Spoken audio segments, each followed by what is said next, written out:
into Five Nights at Freddy's sister location, we have Funtime Freddy. So principally, at first glance, when I saw his design like at the first time, I didn't see him like very nice, but when I heard his voice, oh my god, I got in love with him because his voice sounds like a psycho and it makes him like a little bit scarier, if I can say it like that. So that's why he's in my top.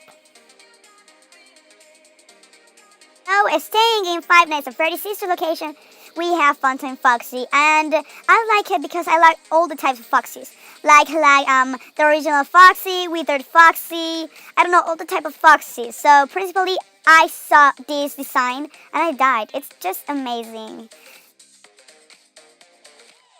Now moving into Five Nights at Freddy's 4, we have Nightmare Fredbear.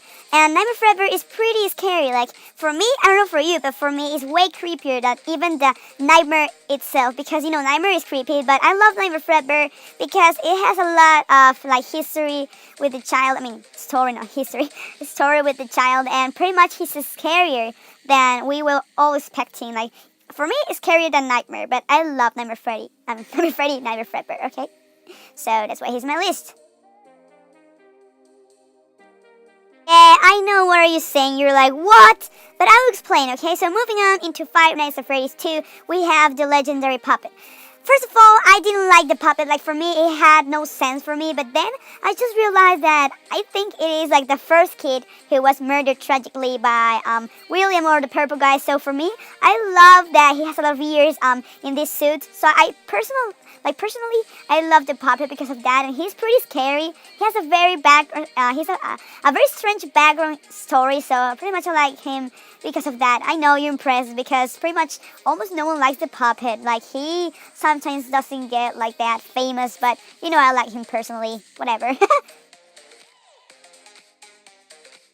One more time into Five Nights at Freddy's 4, we have the little and cute plush trap. So pretty much, plush trap is very cute. Like, I first saw him and I thought he was like scary, but he's very cute. Like, I love playing with plush trap in fun with plush trap in Five Nights at Freddy's 4 after all the nights, and it is so fun. Like, he's so cute. Like, he's a little representation of Springtrap, and he's just so cute. I love plush trap personally. Personally. Oh boy, here we go. Now moving finally into Five Nights at Freddy's 3, we have Springtrap. So principally, since I saw Springtrap for the first time, I started loving him. Like, literally, when I saw all the history of William and Springtrap, how he's designed, and all that stuff, I don't know, I fell in love with Springtrap. It's my favorite animatronic since I know Five Nights at Freddy's 3.